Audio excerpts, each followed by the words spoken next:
Well, Maurice had a significant input into the case.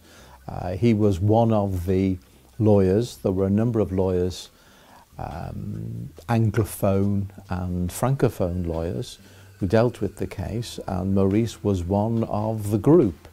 So he had his own work to do, he had his own research and drafting to do, and at the same time he commented on the work of the other lawyers, like we all did. Je peux raconter une ou deux histoires.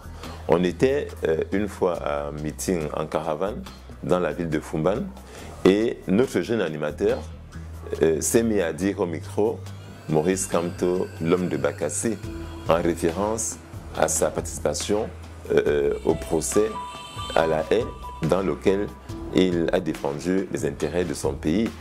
Et il m'a fait appeler dans sa voiture pour me dire « Mais maître Sim, on n'a pas envie de rappeler que je suis l'homme de Bakassi.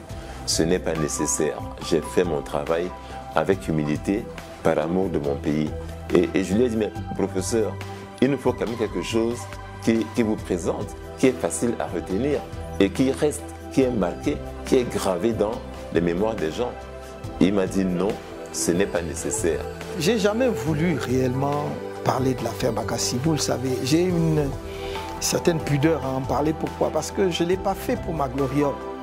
Je n'ai pas fait pour en tirer un avantage personnel ou particulier. Et c'est pour cela que je n'ai jamais mis ce que nous avons fait dans l'affaire Bakassi en avant. Que ce soit pour prétendre à un traitement particulier dans le cadre national ou international, encore moins dans le champ politique. Mais je peux dire brièvement quelques mots sur comment je suis arrivé. Je suis à l'amphithéâtre à l'université de Douala en 1994, lorsque le doyen me fait appeler en me disant qu'il y a un appel de Yaoundé et que l'on voudrait me parler. J'y vais et c'est le ministre des Affaires étrangères de l'époque, le ministre d'État Ferdinand Oyono,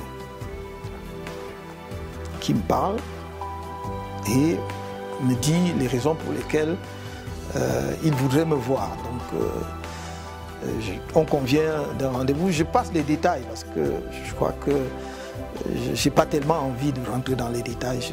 Donc je vais au rendez-vous après avoir achevé mon cours à Douala et il me reçoit dans son cabinet ici au ministère des Affaires étrangères et donc m'informe de ce que le président de la République a demandé si je peux m'occuper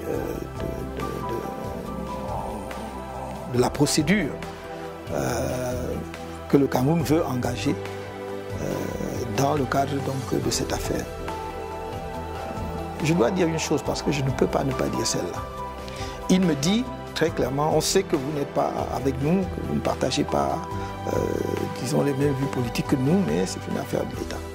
Et je lui ai répondu, en effet, monsieur le ministre, c'est une affaire de la nation. Et dans cette affaire, je me considère comme un soldat. Et il n'y a pas à mettre en avant des considérations idéologiques, politiques ou quoi que ce soit. Donc, je suis au service de la nation, je suis disponible à tout moment. Et donc, il me dit donc, allez travailler, allez me préparer voilà, la requête et tout ça. Donc, je vais le faire. Et bon, le reste, je ne vais pas rentrer dedans. Donc, c'est par le ministre Ferdinand Oyono que j'entre dans le dossier. Voilà, pour faire bref. Parce qu'il y a beaucoup d'épisodes impliquant beaucoup de personnes, des péripéties. Je crois que je ne vais pas en parler. Je n'ai pas envie d'en parler. Et voilà, j'ai toujours dit qu'il y a des choses dont je ne parlerai jamais, même pas dans mes mémoires.